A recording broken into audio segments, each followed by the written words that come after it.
Hello, everybody, and welcome to this all-new episode of the Fairfax Sports Report. I'm your host, Monica Moore, and as usual, we have a fantastic program for you tonight. I'm delighted to be joined by some of the best sports writers from around the region in the studio. Paul Frummel from the Fairfax Times, Phil Murphy from Digital Sports, BJ Kubarulis, a contributor to the Washington Post, as well as Jason Mackey and Dan Sousa, also here with us tonight. So lots of sports writers to give you all the news from around the region. But before we get to all of that, we want to thank the folks that help make our program possible. First of all, our good friends at CCI Screen Printing for all of your screen printing needs. And special thanks to Craig Sturbutzel for the fantastic photos that you're going to see throughout tonight's episode. Don't forget that you can get copies of this program and all of the games we broadcast from around the region at www.pressboxvideo.com. And you can check out our website with the Video Vault feature with highlights and interviews. You can become a fan of the Fairfax Sports Network on our Facebook page. And please don't forget to send us any story ideas, suggestions, or comments that you want to share. Well, we were off last week for Thanksgiving, so a lot of news and notes to share with you. We're going to start out with some dance team news. Congratulations to the Westfield dance team. They recently competed in a competition over at Paul VI, and both the junior varsity and varsity teams won in the Palm Division. They also took home 2 individual awards. And there's some college signings news that we want to share with you. First of all, congratulations to Katie O'Rourke. The Stewart senior is a gymnast, and she has signed her national letter of intent to compete for Pittsburgh next season. Also, continuing with college signings, congratulations to Lauren Buford, the Fairfax basketball player. She has signed her national letter of intent to compete for Villanova. She averaged 23.6 points per game last season, and she was first team all-region. And finally, finishing up with the college signings, congratulations to Bob Hauser, the Woodson wrestler. He has signed his national letter of intent to compete for Bucknell University. Last year, he won the Liberty District title in the 119-pound weight class, and he's currently ranked #1 in the region in that weight class. Well, as I mentioned, we were off for Thanksgiving last week, so we didn't get to tell you about everything that happened in the region semifinals. So we're going to go through that this week, and then, of course, we'll tell you what happened in the region finals. But let's start off with Division 6 and talk about the first matchup, which was Woodson against South County. So the #1 seed taking on South County. South County, the only potential upset that you could have said. They defeated #4 Westfield to get into the semifinals, but you see their luck ran out against the Cavaliers. The Cavaliers had everything clicking on all cylinders, particularly on offense. You see there the dual running game of those 2 running backs, Jonathan Stokes and James Johnson. Stokes is only a sophomore, so he has a couple more years to go in the region, but definitely proving himself. And then Colin Dempsey coming up with a huge game for the Cavaliers. You see the receiving yards there. I think we even have a great picture of Colin Dempsey, our player of the game for this semifinal. And then for South County, Andre Simmons trying to recover. That will be later on in the program, actually, that we'll have that photo. But Andre Simmons trying to recover for his team with 126 rushing yards. Guys, Woodson, the offense, fantastic effort against the Stallions. Hey guys, Paul Frummel from the Fairfax County Times here with Phil Murphy from Digital Sports. Phil, the Woodson offense, that's what we expected playing in #5 seeded South County. No nickname this week, Paul. I'm surprised. 2 weeks ago, actually week 10 to week 12, in week 10, Woodson beat South County on this field 35-0. So we knew Woodson could get things going offensively, but in that game, the Cavaliers' first 4 possessions their first 4 scoring drives started in Stallion territory. This time around, they had to do a little bit more work. And as we look at the highlights, things got going early for Woodson here from their own 33-yard line. Jonathan Stokes, you get a star. The super sophomore finished 12 carries, 109 yards, and this 67-yard touchdown run. Extra point successful. Your score 7-0 later in the quarter. South County having some trouble through the air off the screen, but it still counts. Colin Dempsey gets the pickle, returns it to the Woodson 45-yard line, and it took all of one play because Connor Riley's going back-to-back to Colin. I'm going to call this coverage blown. 55-yard touchdown toss from Riley to Dempsey. Riley attempted just 10 passes on the day, still finished 107 yards. That score, your score, 14-0 after one. But South County running game has been integral to its success all season. They're 7-0 coming into this game when cracking 3.0 yards per carry. They did here. Andre Simmons' 52-yard run didn't hurt that cause. Move on to 4th and goal.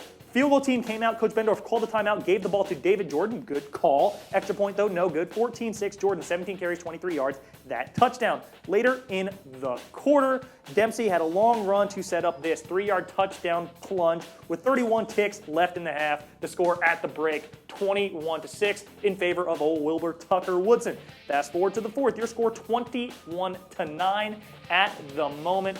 Andre Simmons breaks free. Sorry, it's Aaron Andrews breaking free, getting things going for South County. Again, South County for the first time this year lost when they had 3.0 yards per carry, but if you take away Andre Simmons' 2 longest runs, 27 carries for 65 yards. 4th quarter punt here.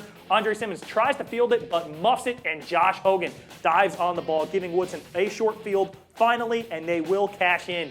James Johnson off tackle left. Just because it's off tackle doesn't mean tackling's turned off. 1-yard touch and run, 12 carries, 69 yards. That score for Johnson. South County on this day as a team, just 2 for 14 passing, but collectively they threw 3 picks, so more passes completed to the Woodson secondary than its own receivers.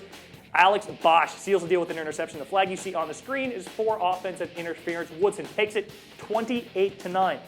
And again, kind of an eerie stat. If you take away Andre Simmons' 2 longest carries, Woodson in this game allowed South County to go 27 carries for 65 yards. When Woodson won in Week 10 against South County, 26 carries for 65 yards. Phil, we all know that WT Woodson won the #1 seed to host the semifinals and the finals. You saw the field in the semifinals. It looked semi-decent. It looked like grass. That's going to change when we show you the finals. But first, let's get to the other Division 6 semifinal, our game of the week last week, Lake Braddock taking on Robinson.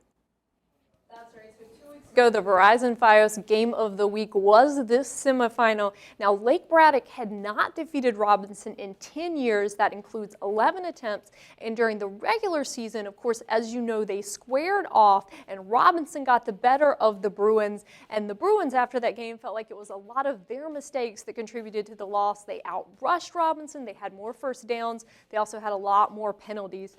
But history would not repeat itself as we go into the highlights and show you how this one started off, because Lake Braddock came out ready to play. On the first 2 drives of the game, they got a defensive stop, and then Michael Newbrick connecting with Brandon Johnson there in the end zone, number 7. Asserting themselves early on. Things would not get better for the Rams. You see the fumble there. Robinson drops down, gets the ball, but then Michael Newbrick, number 12, you're going to see a lot of him today. They bobble that one in the end zone, and so they settle for the field goal. Number 22 there with the field goal, and then Newbrick. You'll see a lot of him in this highlight package. That was one of his rushing touchdowns on the day. Robinson trying to answer. There's Jared Velasquez. You see him there. You'll see him several more times, I think, in this real low presty number 2, trying to find somebody. Again, error. Lake Braddock all over it. And then Newbrick there with the sack. You'll see Newbrick again looking for his receivers, lets it fly. And then right there, Jared Velasquez coming up with the interception. You'll see Robinson's lone touchdown right there. That's at the beginning of the 3rd quarter. And then Jared Velasquez, you'll see that was a difficult play for Robinson to have to stomach, not only for the injury to Velasquez, but he was out for the rest of the game. Perez Newbong answers for the Bruins right after Robinson got that touchdown. Newbong stifled any attempt at a comeback. Robinson, just as I said, losing Jared Velasquez really took a lot of the wind out of their sails. Newbrick again rushing into the end zone. He finished the day with 2 rushing touchdowns. Nice job right there on the fumbled snap to recover the ball, but he finished with 2 rushing touchdowns, 1 passing touchdown, and then Osman Manzaret, a rushing touchdown of his own. Guys, not sure if you expected for this one to be as much of a big, huge win for Lake Braddock. But before I kick it over to you guys, definitely want to show my interview with Jim Poythress and Michael Newbrick, our player of the game. So, Coach, we talked about your defense at halftime. They held Robinson to 7 points. I think they're averaging about 30. Talk a little bit about your defense's effort. Well, yeah, you go over to mommy now, buddy. Come on. Go on over there. I want to stay. Okay, you can stay. Anytime that you can, it doesn't happen all the time. Let's leave it at that. That you hold them to 7 points. We had one bad play, really, where they scored. And the rest of the night, I thought we were lights out on defense, which is a tribute to Coach Dishon, our coordinator, and all our coaches. But really the enthusiasm that our boys played with tonight. Now, when Robinson did score their one touchdown of the game, you answered immediately with that kickoff return by Perez Newbong. Can you talk a little bit about that play? That was something, wasn't it? I mean, I didn't expect it, and then all of a sudden he got out loose, and I just started cheering like everybody else. It was a huge play, a huge momentum changer, and pretty much I think after that point that we were in control. And I want to talk to you a little bit about our player of the game, Michael Newbrick. Obviously, he's great running, he's great passing. Can you talk a little bit about his overall effort? Well, I mean, he's a special kid. I think he solidified himself, in my mind anyway, as player of the year in the region. I mean, because what he could do with his feet and with his arm, no one else can really do that at the same high level. And, we're glad he's on our side. And speaking of Michael Newbrick, I'm happy to be joined by him right now. Now, Michael, you guys came out and you scored on your first 3 possessions. How important was it to set the tone for the game? It was real important. We knew we were going to give the ball second, so we came out, we executed our game plan perfectly, and, put up 7 points early. It was a big momentum swing for us. Now, obviously, you played Robinson earlier in the year. Was that a motivator coming in? Were you guys thinking about that, or it being the playoffs was enough? It definitely was a motivator. We really wanted to get the 12-game monkey off our back, so it really helped out our defense mainly, and it gave them the drive to shut them out almost. Now, of course, the other game going on in Division 6 tonight, Woodson South County. Don't know who the winner is, but obviously it'll be another Patriot District team. Playing in this district this year, was that important to help you guys get to the level that you are at now in the playoffs? Yeah, I think it was. Our district, I think, in my opinion, is the best in the northern region, so I think that really helped us stay focused throughout the year and getting the big wins against the big teams. That really helped us with our confidence. And finally, I saw some of your fans over there with a cutout of your face. Can you talk a little bit about the fan support? It's cool.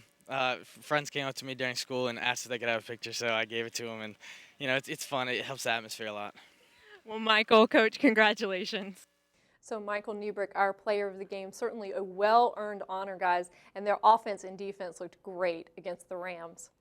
Yeah, Phil, we were nervous after that Fairfax game where they snuck by the Rebels, but just a dominating performance against Robinson, and don't discount the revenge factor. They lost to 2 teams during the regular season, Robinson and Lake Braddock. They got a lot of revenge against Robinson, a team they struggled this entire decade to beat. How big do you think getting past Robinson, maybe getting past that mental hurdle, how big was that for the Bruins? Well, it's absolutely gigantic, Paul, and you mentioned revenge factor. Lake Braddock's revenge factor goes back to November 12th, 99, and we talked about it to the point where it was nauseating, where Lake Braddock had lost 11 straight games against this team coming into this game. The last time they beat them was, yes, a regional final, but these kids were in 2nd grade. These seniors, last time it happened, Michael Newbrick was in 1st grade. So it had been a while. I mean, it's almost a whole generation passes between victories. So Braddock wanted to reclaim its prominence in that rivalry. And the biggest thing for Lake Braddock was the play of its secondary. Between quarterback for Robinson, Michael Lepresti, running back Jared Velasquez, and running back Connor Riley, this team was scoring on over 10% of its offensive touches between that trio. Lepresti in this game was held to 4 of 22 passing for just 27 yards, no touchdowns through the air. And you saw Velasquez, gruesome injury he suffered. He's a junior. It's glad to see him be able to come back and avenge that next year with Lepresti. But him getting knocked out of the game, KB Muscatwane ran great. But when you lose that kind of firepower and Lake Braddock secondary shuts down the aerial attack, it makes trouble for the Robinson offense. Perez Newbong, Thomas Stickford, those are names you're going to hear a little bit later. Actually, you're going to hear them right now as we talk about the Northern Region Division 6 Finals. Monica will set us up. So, Paul, you've been alluding to the fact that revenge was certainly an element in the Division 6 region playoffs. So, Lake Braddock squaring off against Woodson, the other team that defeated them this year, Osmond Mansoray, the player of the game. there, or at least one of our players of the game, and Colin Dempsey for Woodson coming up huge. But it was the Bruins' day once again. Now, earlier in the year when they played Woodson again, the story was the mistakes the Bruins themselves made. In this one, there was a bit of a role reversal. They forced 5 turnovers and didn't commit any of their own in order to get the win. So, guys, revenge was definitely in the air, and Lake Braddock has certainly been on a roll. Look at Osmond Mansory, 101 rushing yards and 2 rushing touchdowns. Newbrick with 57 passing yards, 56 rushing yards. Perez Newbong, a 63-yard interception return. Stickford also with 2 INTs. Connor Raleigh, the Woodson quarterback, had a good day again, but those 4 interceptions really hurt, and Colin Dempsey with 158 reception yards. As we jump into the highlights here, and right off the bat, you can see the Woodson field a little banged up. There's mud everywhere, actually. It was you see the mud right there, and right off the bat, it was Lake Braddock that was taking advantage of Woodson mistakes, and they jumped up to a huge lead with Michael Newbrick, their quarterback, running and passing. A little bit of pressure that Woodson put on early, but that went away during the second half. Yeah, Michael Newbrick is here. Nick Weiler drills a field goal. The field goals got lower and lower as the game went on, as the field quality anticipated, but on the kickoff return, Perez Newbong forces the fumble, gives Braddock possession after Jake Holmes falls on it, and Osman Mansory, as Monica mentioned, taking it in from 13 yards out. Braddock up 10-0 after 1. 101 rushing yards, 2 touchdowns for Mansory. The Lake Braddock defense not to be denied again. Here's Perez Newbong with his 53-yard interception return for a touchdown. We mentioned the 4 interceptions, 1 by Newbong, 2 by Thomas Stickford. You'll see more of those later on. But the Lake Braddock defense holding WT Woodson only 6 points in the second half, and you see Connor Riley trying to do it on his own with his legs this time. He also had over 300 yards to the air. And Newbrick, as had been the case throughout the playoffs, getting a little beat up, some pressure put on him, but he was able to overcome that. Another interception by Lake Braddock. Yeah, Lake Braddock holds Woodson to its season low, 43 rushing yards, and Mansory here breaks free. 48-yard touchdown run. He finished 14 carries, 101 yards, 2 scores. Lake Braddock outgained severely in this game. As you see, Connor Riley dumps off a touchdown pass to Paul Fridley, making it 24-14 at the break. You see Josh Hogan leading the way on a 2-point conversion, for Lake Braddock. Thomas Stickford with an interception. You mentioned he has 9 on the year, 4 back to the house. Takes us back deep into Woodson territory. And then it's just Michael Newbrick and actually, again, a little bit of pressure by the Woodson defense. And they did a great job pressuring Newbrick, but Newbrick still got his with over 50 yards passing, 50 yards rushing. Thomas Stickford, his 9th interception of the year. Nick Weiler, a 21-yard field goal attempt, his 2nd field goal of the game. And that's the story of Braddock, +5 in turnovers in this game.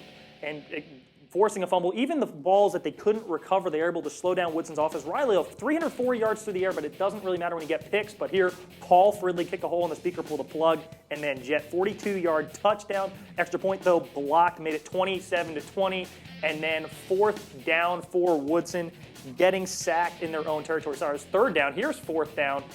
Riley bounce pass to himself. That was 3rd down. This is 4th down. I'm terrible. Here's a drop pass on the sideline. Cost Woodson the game. Braddock able to successfully run out the clock. Kind of a weird situation there at the end. Braddock taking an illegal procedure penalty.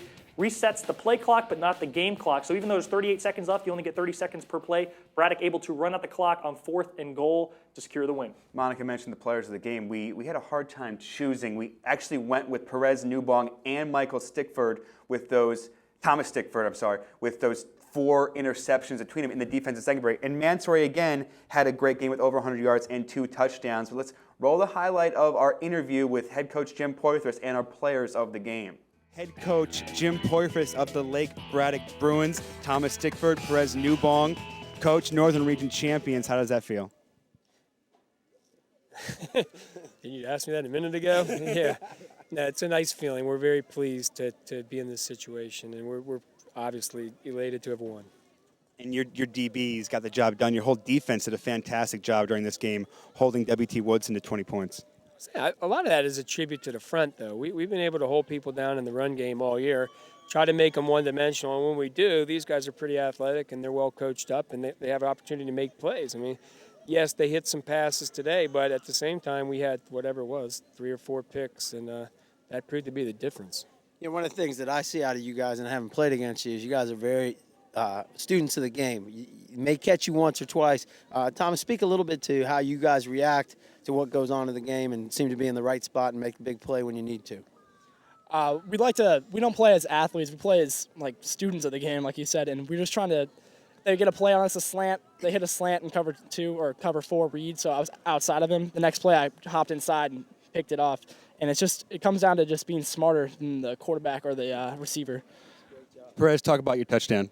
It felt great. What happened was every time they had a big play, we'd go on the sideline, and we'd adjust. And the adjustment is a big thing in that took part of the whole game. But the guy he ran a hitch. I picked it off and I returned it. I knew that was a big moment because it changed the whole feeling of the game, and it was big. It was big. It was a chance that offense and defense needed to step up and bring the game home. Yeah, Perez, you've made a couple of big plays last week. The kickoff return was huge. Also, you stripped the ball carrier, Dempsey, on the kickoff return. Speak a little bit about how it is to make plays for your team in playoff time. I've been part of the program for 4 years now, and every day, Coach Porthos, he's been telling me to just play as hard as you can, go balls out, just play the game. Honestly, the fumble, I really didn't know what happened. I just I hit the guy, just stripped my hand, the ball fumbled. I had no clue what went on. Next week, it's Lake Braddock at Battlefield. Lake Braddock, the Northern Region champion. Well, that was a great introduction from Paul, so I need not say much more. But Lake Braddock squaring off against Battlefield. BJ Kubarulis got to talk with Jason Mackey, another contributor from the Washington Post, about his knowledge on the Battlefield team and what this matchup is going to look like for Lake Braddock. Hello, everybody, and welcome back into the Writers Lounge. I'm BJ Kubarulis.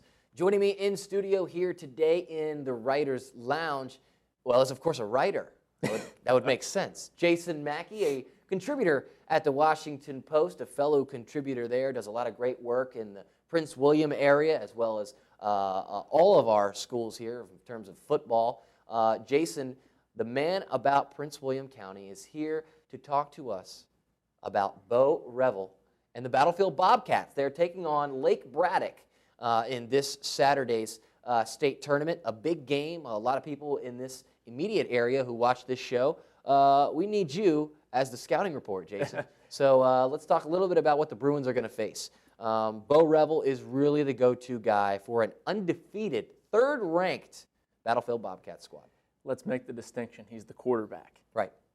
They don't revolve around Bo Revel. They do not whatsoever, Right. And both Bo will correct me if I say it, Coach Mark Cox will correct me if I say it, and I won't say it. They are as balanced of a team as you'll find. They don't depend on a quarterback. They don't depend on a running back. They don't depend on – they're very balanced. They're very sound defensively, but Bo is the quarterback there. 6'6", prototypical drop-back passer, pro-style guy, big strong arm. So, I mean, he's going to be the guy calling plays. He's got basically 1,500 yards in 12 games, 14 touchdowns. Something like that, and his picks are very low. 5. He came into, it's actually 6. 6 now. He had 6. He had 3 in the last game, but he's done a very good job limiting turnovers and those sort of negative plays. And that's something that he's going to face in a squad. I had a chance to talk with Thomas Stickford today on a radio show I do at 106.7 The Fan. And Thomas was very excited about his all-net status, but also excited about the upcoming game. Thomas is a defensive back that has intercepted 9 passes this year. 4 of them have gone to the house. And I know that this defensive back and the rest of his secondary is hungry to try to get one off Rebel. It's really interesting because from what I know about Braddock, they have a very strong secondary, right? Battlefield's wide receivers spread the ball around very well. They have 3 kids with 27 or more catches. I think 2 are at 27 and 1's at 30.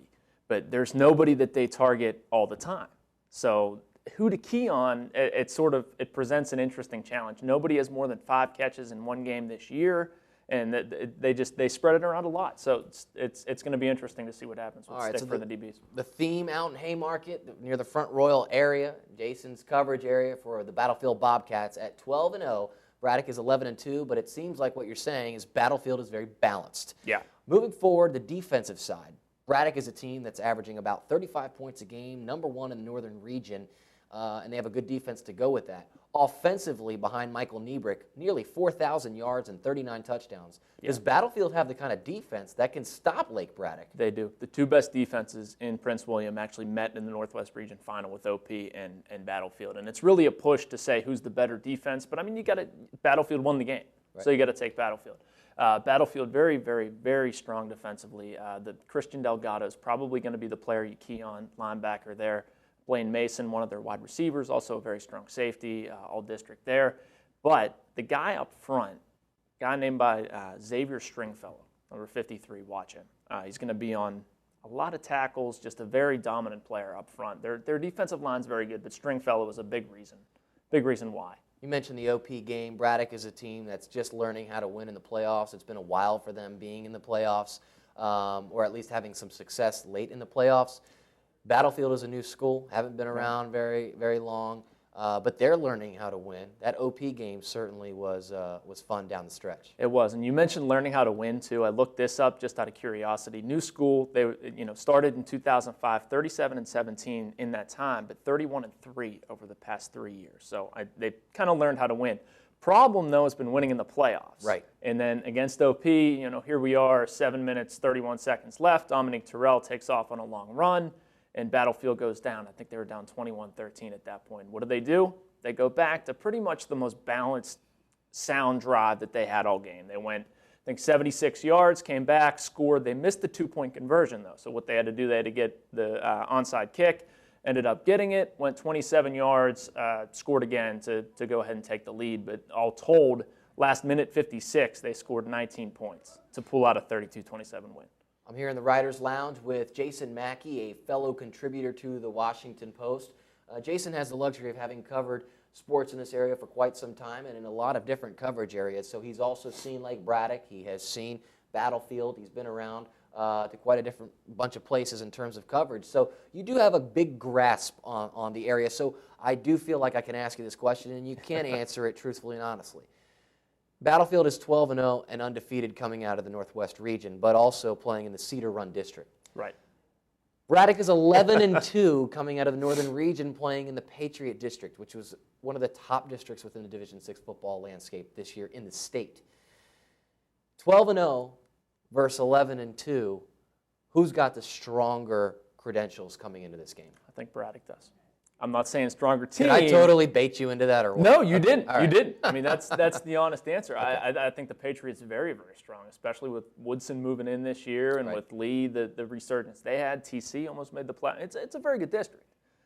I'm not going to commit to saying anybody's a better team, but I think their credentials are probably better than Battlefield beating up on Stonewall and Heritage and teams like that they're beaten by 42 points. And good job being non-committal, because you'll be out at that game on Saturday. Yep. And, you pick one, you're going to have one guy mad at you at the end of the game. So very smart. All right. Speaking of being smart, Jason, you are all over the Prince William County news as Battlefield continues their playoff march. What's the vibe like out there right now when they have a chance to maybe go on to the state final? It's awesome. It really is.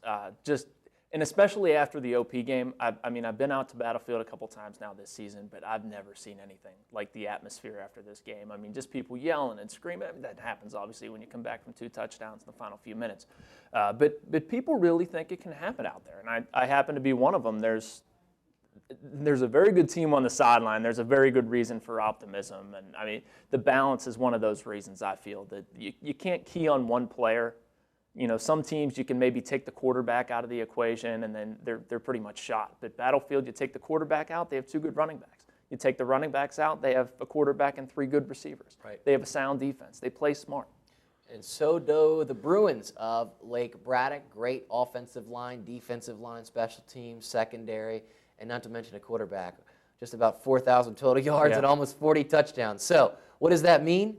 It means we're going to have a heck of a game on Saturday. Verizon Fios' Game of the Week. So check back for how to find that coverage. I want to thank Jason Mackey for joining me in the Writers' Lounge, a fellow contributor at the Washington Post. You can read Jason's stuff at the Washington Post, WashingtonPost.com. Just had a great story in today's paper about freshman girls taking over the basketball landscape. Jason, thanks for joining me. Good luck. Have fun this weekend at the game. And for the Writers' Lounge, I'm BJ Kubarulis. Until next week, thanks for joining me here on the Fairfax Sports Report. So BJ and Jason previewed the first of the semifinals for you. We'll quickly preview the second one now for you. Oscar Smith squaring off against Thomas Dale. The winner will be the home team in the finals of that latter game. But now let's take you back to the Division 5 region semifinals. First of all, starting off with the number 1 seed Stonebridge Bulldogs squaring off against Madison. As you know, Madison got the best of the Bulldogs during the regular season, but history would not repeat itself for the Warhawks. Stonebridge was phenomenal. And guys, it was Marcus Harris. I know I talk about him every single week, but why would you not? 175 rushing yards and a touchdown. Marcus Harris, the Northern Region Offensive Player of the Year runner-up. And Phil, when Stonebridge met Madison the first time, they tried to go through the air. They corrected that this time, going through the run. Marcus Harris, 175 yards. Let's jump into the highlights. Yeah, jump into these highlights. Stonebridge 11-0 when Marcus Harris goes over 100 yards. Paul, he had that in this game in the first quarter. Pick things up in that quarter. Brian Rohde looking to Harris there. There's a 19-yard completion. Stonebridge led 7-0 after one. Fast forward to the second quarter. Same drive, different quarter, 10-11 left. And Kyle Gouvea's got game like EA. 1-yard touchdown run. It's 14-0 to the Bulldogs. Now, Stonebridge, fourth down conversions really cost them the first game here. 4th and 1.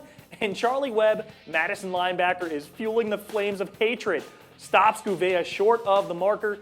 Gives Madison the ball at the Stonebridge 49. And again, 14-point game. Touchdown here could cut it to a single score. But call Eric Rowland cashier because he's giving him a refund. It's Mr. Rogers' neighborhood as Dexter Rogers lays out for the pickle-ickle, giving Stonebridge the ball at their own 22. Your score at the break, 14-0 now. Second half, Stonebridge getting things going again. Kyle Gouvea dominating on the ground. Not pictured. Marcus Harris, 28 carries, 175 yards, and a score. Later on in the drive, Gouvea, 1-yard touchdown run. His second, he finished 15 carries, 74 yards, 2 touchdowns, 21-0 to Stonebridge. Move on now to the second half. Sean Rankin Bell putting them in field goal range on 3rd and long. And Abdul Shaban, what are you doing tonight, man? Not much, just kicking it. Lefty hit the 35-yard field goal and actually this season broke a state record for consecutive extra points made. 27-0. Stonebridge at that point, he hit another field goal in the game. Eric Rowland would scramble like eggs and break fast. He had a 32-yard touchdown run. But Madison in this game, 108 yards of total offense, just 60 before the fourth quarter.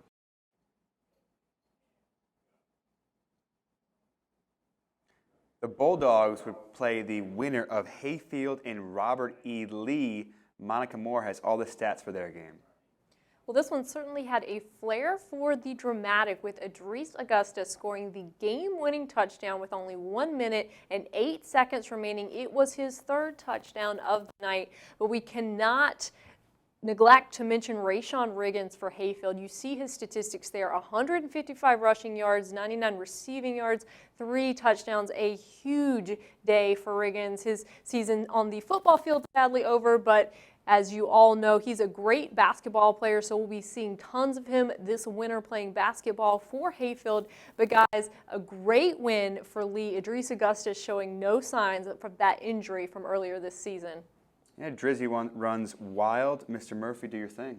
Yeah, Idris Augustus in this game. You see a picture there from the Division 5 Northern Region Final. Justified his spot on the all-region team. We go now to the highlights between Hayfield and Lee. Pick things up in the first quarter. This is actually the first play from scrimmage.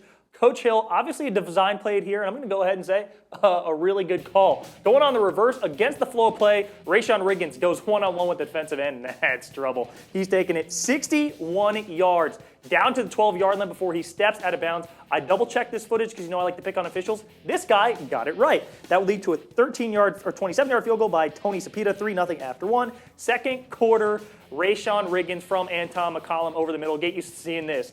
Dance, Mr. McGiblets. Riggins takes it 40 yards from McCollum, dancing through the defense.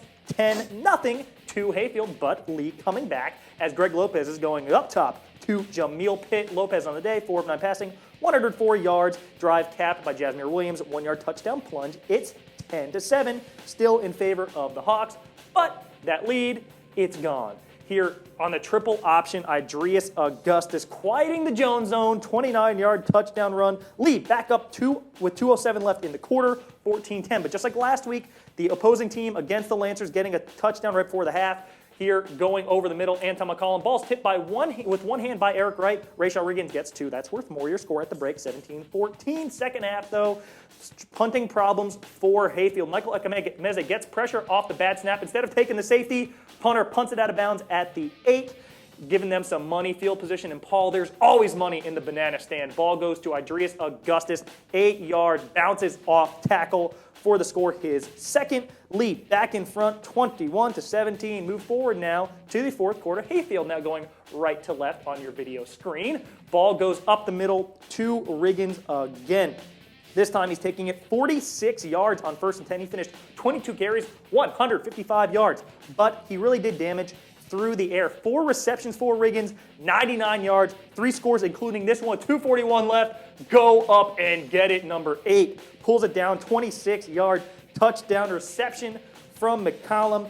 But Rob Everett told me after the game he felt like Hayfield gave his team too much time, and Idrius Augustus making more headlines than a corduroy pillow. Doesn't have an angle, doesn't matter. Pirouettes at the 8. His third rushing touchdown on the day. He finished with 157 yards, 3 scores on 24 carries, minute 8 seconds left. Hayfield facing a 2nd and 10. McCollum trying to get something going, but like a good neighbor, Eric Wright is there. Gets a pick, kneels out the clock wisely. Lee headed to its first regional final since 1974.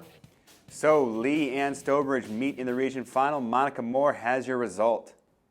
Well, there were a lot of naysayers this year that did not think that Stonebridge would be able to continue their Division V dominance, and I do recall everyone on this program picking Lee to win, but you see Marcus Harris right there had a dominant day for the Bulldogs, and Idrius Augustus and company could not defeat the Bulldogs. It was all Stonebridge, guys, and Stonebridge looking very strong. Can't say enough good things about Marcus Harris. And then, Phil, you just mentioned Eric Wright. He had a nice day on defense for the Lancers.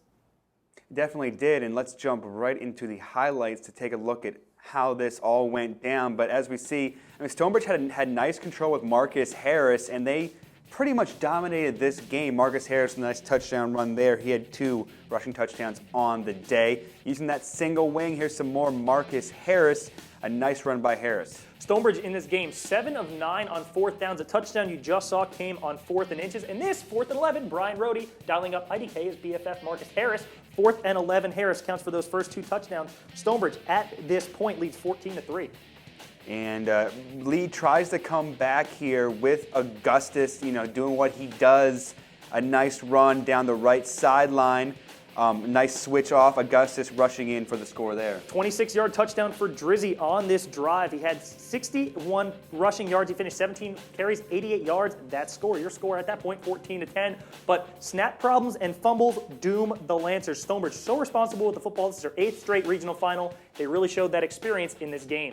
Yeah, Lee without that experience, and Stonebridge just showing how to play in big games. A nice passing play for the Bulldogs. And one thing to mention about Stonebridge, a 4th down doesn't mean they punt. They're going for it quite often. Yeah, punt is a 4-letter word in Ashburn. Apparently so is lost because they don't do that often either. This, on 1st and goal, they just converted a 4th and inches. Harris's 3rd touchdown of the day, and it was on that extra point that they announced Abdul Shaban, new earner of a state record.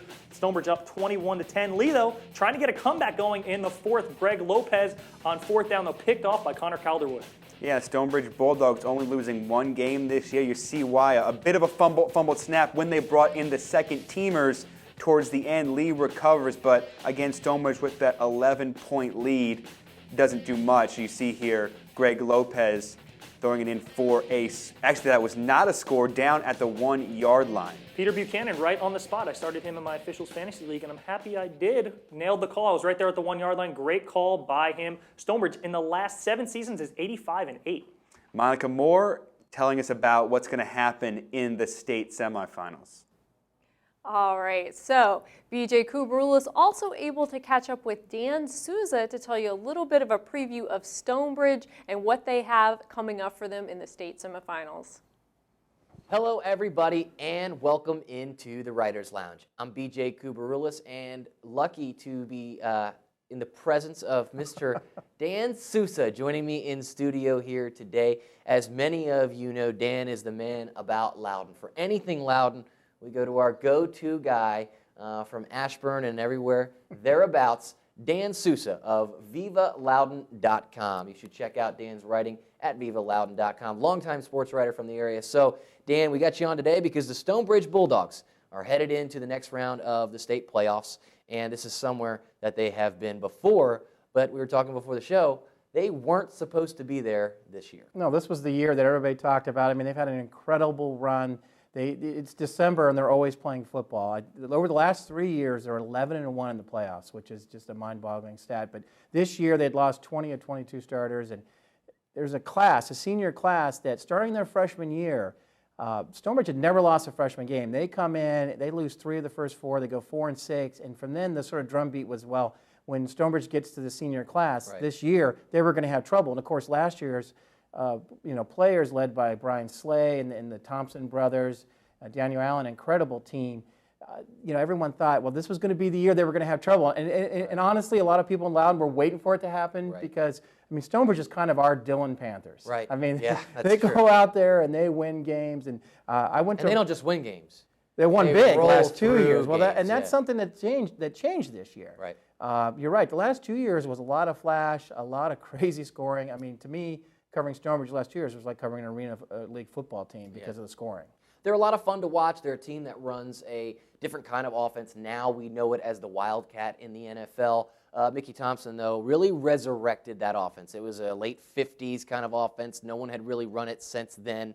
But he brings it back at the high school level, and it's this single wing. Kid looks like he's doing ballet behind a line of horsemen. And those are some big boys out there on the line, so that certainly helps. But it's something that really nobody has been able to stop, not in this area. No, and really, you're right. It's not even your father's offense, it's your grandfather's offense. Right.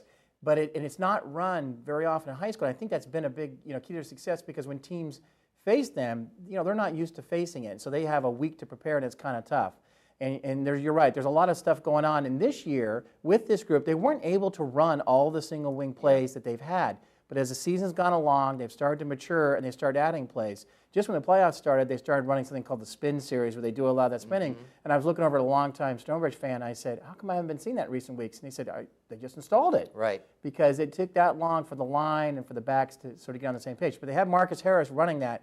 And what happens is they get 3 and 4 yards of carry, kind of put you to sleep, but every once in a while they go for the big run, and you don't know where the ball is at, and by the time you find it, it's Marcus Harris 30, 40 yards down the field, and he has almost 2,000 yards rushing this year. Quietly has 2,000 yards rushing this year. Yeah, it's not a kid you've heard a lot about, and maybe it's because this was a team that wasn't supposed to be a flashy team, and he's kind of been a go-to guy, a horse for them, 2,000-some yards. They win their 3rd straight region championship on a team that lost 20 of 22 starters. That, to me, is mind-boggling. So the coaching job has really had to be something that's been difficult and trying this season. Well, they had to go a different direction, too. Mid-year, they were still trying to kind of recapture that crazy throwing game that they had the last 2 years. I mean, Patrick Thompson at quarterback, he threw for over 2,000 yards in back-to-back years. They lost to Madison. In that game, they came out on the spread. They didn't do very well in the spread that night. And since then, I haven't really seen the spread at all. They really decided, let's go back to what brought us to this level, what created our program. I mean, what is it, 6 regional titles, I believe, they've had since opening in 2000.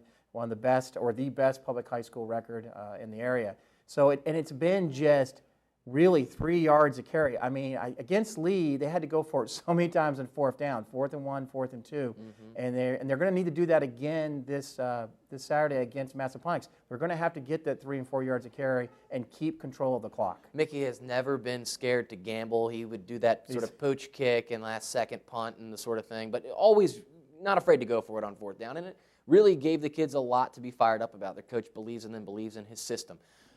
Believing in yourself is one thing, but continually making a playoff push this year with this squad that wasn't supposed to be there.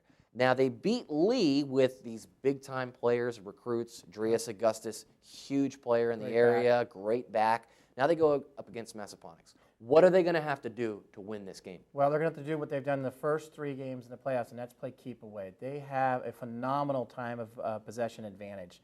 They have been keeping the ball twice as much as the opponents. The opponents in the first 3 games are only seeing the field about a quarter and a half. I was walking behind the Lee bench in the regional championship game.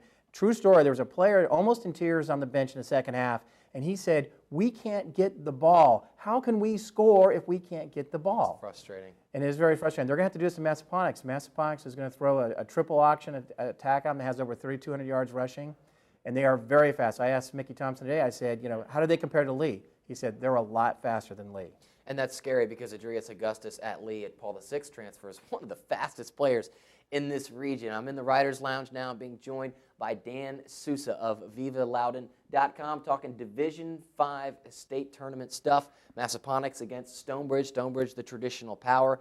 What was supposed to be a down year has become a bit of a dream season for him. So Massaponax with the triple option. Stonebridge is going to have to do some things defensively. Offensively, it's been Marcus Harris. Who else has emerged in the playoffs, and who's a guy that they're going to need to step up to continue this run? Well, Stonebridge is going to need Spencer Rossitano is a name you're going to hear. He's a junior. Like a lot of the Stonebridge skilled players, he's a junior.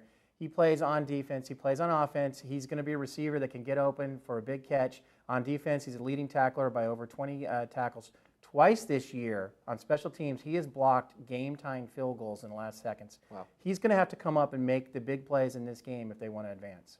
Dan, you know this team probably better than anybody. You're with them all the time. You have a lot of ties in the Loudoun area. Tell me about the kids that nobody hears about, and give me a few stories and anecdotes about some kids that really, they work hard out there in Ashburn. I've been to some of Mickey's practices. It's not easy to be on that football team. Well, if you talk about some of those seniors like your Eric Voles or your Kyle Wren, Connor Calderwood, you talk about some of these players who, they really suffered all of that abuse that were there. And when you look at them now, they are so much stronger. The Stonebridge has really built their program, not just on the single wing, but really the dedication to the weight room. That weight room is where the players are at, year-round. Now, all programs do that now. But at Stonebridge, the players really stick to it. And I think what you have is a group of seniors that would have been average, but now they're above average, and they're better than that because of the dedication. They're so much stronger. So in the fourth quarter, they have an advantage. They may have the strength advantage. If they can stay in the game, we've seen in big games in the past. 2 years ago when they played Phoebus at home in state semis, they wore Phoebus down in the fourth quarter, and maybe they can do that on Saturday. All right, a lot to be determined in this upcoming playoff game. Stonebridge headed back to the state tournament. Unbelievable with this team. Want to thank Dan Sousa of VivaLoudon.com. Make sure to visit VivaLoudon.com to read Dan's stuff. He is the #1 go-to source in Loudoun County. For the Writers Lounge, I'm BJ Kubarulis. So Stonebridge in the first state semifinal game. We'll preview the second semifinal game for you now. It's going to be Phoebus and Hanover, squaring off all those games taking place on December 5th. So a great Saturday for Virginia football. Well, we're going to leave football for a minute and go into volleyball because the state tournament has been going on. Two of our teams competing. We talked a little bit about that 2 weeks ago. South County advancing to the semifinals and then ultimately advancing on to the finals. Your final would be South County versus Loudoun Valley, and Paul Frummel was there. So we're now going to show you a piece that he prepared about the volleyball final. For the third consecutive year, the Northern Region sent a volleyball team to the AAA Virginia State Finals. For the third consecutive year, the Northern Region fell in the finals. Like Langley and Westfield before them, the South County Stallions, led by head coach Dave Prawl, achieved more than just a second-place trophy. They furthered the argument that the Northern Region deserves to be mentioned when discussing volleyball talent in Virginia. Between 1993, when the AAA Fall Championship started, and 2007, the Northern Region failed to get past the first round of the state tournament. It now has 3 consecutive runner-up finishes. Despite the Stallions' 3-1 loss to Loudoun Valley, Prawl believes the Stallions' 2009 season put the 5-year-old program on the map. Yeah, I mean, this has just been an awesome journey. Considering that our school is 5 years old and no one even would have expected us to even close to be here years ago, just to make it to this far, make it to the state finals, I mean, it's incredible. There's always going to be one team that doesn't lose, and you can't get upset and ponder on the fact that we weren't the team, but we've had an awesome season. We were the best team in our region, 30 teams, which is phenomenal in itself. I could not have asked for more. I feel like we have done so much with what we were given, and there's a couple people that were upset out there, and I understand why, but I couldn't be happier. I'm just so happy we made this far. Second in the state is amazing.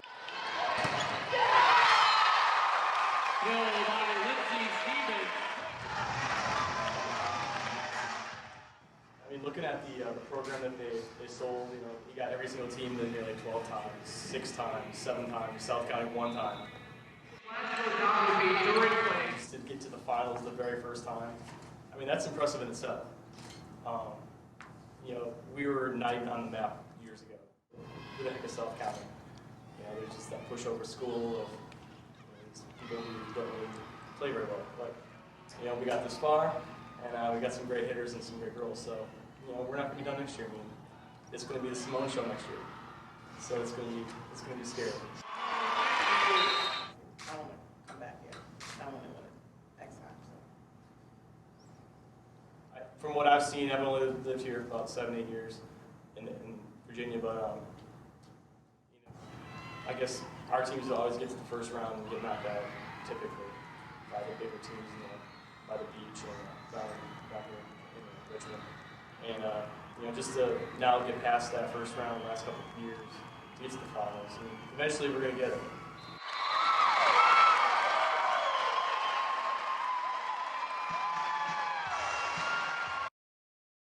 So Lindsay Stevens graduating along with 5 other seniors for the Stallions, but Simone Otway will be back. They are hungry for a state title, so look for her to try to lead that team to repeat and get back there next year. You see there your final score and stats, Loudoun Valley, your 3A champion. Well, let's go back to football. As you know, we've been picking games all season long, so we'll show you our final picks of the season and how we fared. We picked all of those semifinal games, and you see there, when it was all said and done, Paul Frummel, your champion for the football season. But now we have a special treat for you because, as you know, Phil Murphy's been compiling the top 5 plays of the week each week, and this week he has the top plays of the year. Yep, top plays of the year time from the Northern region. Just as an aside, I think those semifinal picks should have been worth 2 because I finally got a perfect week and I only finished in 3rd place. But let's strike up the top plays of the year. We begin with some of the best hits from around the region. First, Paul, you remember this game. You were there. The Bell game, Week 10. Marcus Hughes, you come into my area and I'm going to bury you. Flattens Chris Ventura, and then Perez Newbong, same week, plants the West Springfield wide receiver. Paul, you're pumping your fist. You're enthused. Feel free to interject. Here, Rob Everett told Greg Lopez, end of the first half, go deep. That's why you always leave a note. Back to week 2, Centerville Ederson. Ederson missed Chris Washington towards the end of the season. Opposing wide receivers did not. Adam Garrity, though, holds onto the ball. And then in the regional quarterfinals, Cougars got a case of the Mondays because we got Charles Basil 1, Patrick Bolger 2, and B, Bertrand Mgapa 3. Tyler Monday, though, tackled short of the goal line. Otherwise, this whole hit segment might have been a little higher. Now we move on to number 5, essentially number 5, the best catch. Oh, I got one more treat for you. I forgot. Week 1, TJ Herndon. Watch Abi Tredoto with the pile driver. Flattens a receiver. Again, the receiver hung on to the ball. It's almost as good of a play. But now we go on to the catches. Sully Bowl, Centerville against Chantilly. Warren Denny, and Denny's is always open. Look at Warren Denny layout. However, this didn't count illegal formation, but still worth, the individual effort itself is worth a spot in the countdown. Now, Carl Lendeman against Falls Church. I went all nifty with the slow motion, one-handed catch, 1 foot, inbounds, that's all you need. My JV football friend wanted to get in the show as well. Well, there you go, now you're in. Move on to more great catches. Here's Nazrul Islam, this time Washington Lee on the wrong end of it, 1 foot. Gets knocked out of bounds, but referee right on the spot. Nazrul gets it inbounds for the touchdown. Then Sean Rana to Sean Price. Paul, I heard this district, Reston, one of the highest life expectancies in all the U.S. So just that. Meanwhile, in football news, Week 10, Langley McLean. McLean got the better of McLean in this one, but Joey Kiffey climbing the ladder gets both feet in bounds. That would be a catch in the big leagues. However, you only need 1 here, but why not? And then Gary Turner, Week 7, Westfield Robinson. This is what really legitimized Westfield as a contender. Turner, 1 foot in bounds, and this deserves a second look at my fancy number graphic getting all flashy. Turner gets 1 foot in bounds again, Paul. If he wore size 9, this would be incomplete pass because it was size 12. Just gets it down in bounds. Westfield gets the win 21-20 in overtime. Move on for some of the best catches of the season. We had now, I forgot, not only best catches, but one of the best throws. West Woodson against Lake Braddock week 2. Hogan from Riley falling down. Woodson knocks off Lake Braddock 43-42. Bit of controversy surrounding net play, but again, rules state once the ball starts to leave the hand, once you start the throwing motion, the pass starts. So we forget that. Here, Connor Riley. Now, Paul, anytime you rush for over 300 yards, that's a great game. But 305 yards on 7 carries, jackpot. Connor Riley, first 2 carries combined for 179 yards. He put his foot on the gas, and there ain't no such thing as finishing last. Riley in this game, 7 carries, 305 yards, 4 touchdowns.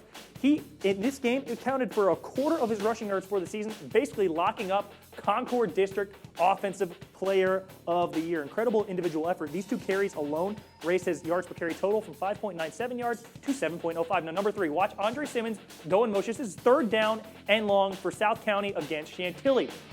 Oniemi Ayabote is wide open at the goal line. South County trailing by 4, but watch him on your screen. Pete Bendorf saw something he liked. He tells him, let's run it again. This time you see Dre Simmons line up in the slot. 4th down and 12 for South County, trailing by 4. 8 seconds left. Aaron Andrews figures out the defense, forgot about Dre. Andre Simmons, look at that handsome man in the corner of the end zone in the white shirt. South County knocks off Chantilly 23-21. Now, TC Williams defense, huge for them all year. Put them on the cusp of the playoff picture. Here's Israel Richardson, picks it off at the 31-yard line, lines up his blockers, and Israel's headed back to the promised land. Takes it 69 yards for a touchdown. Same game, going later. Annandale tried to get things going again, but TC 2 pickle for 6s in this game. Damian Benton here takes it 50 yards to the crib. If he's got to choose a coast, he's going to go to the East Coast then. Against Oakton, week 3, Oakton fumble. Things getting frisky there, and Cello Westminster Abbey picks it up at the 43-yard line. He takes it 57 yards back for a touchdown. Then our play of the year, our performance of the year, Perez Newbong for Lake Braddock. And again, Paul, it's not so much the play itself, but when it happens, kick return for a score. Joining us tonight, before we go, once again, thank the folks that help make our program possible. And that's all for us. We'll see you next week.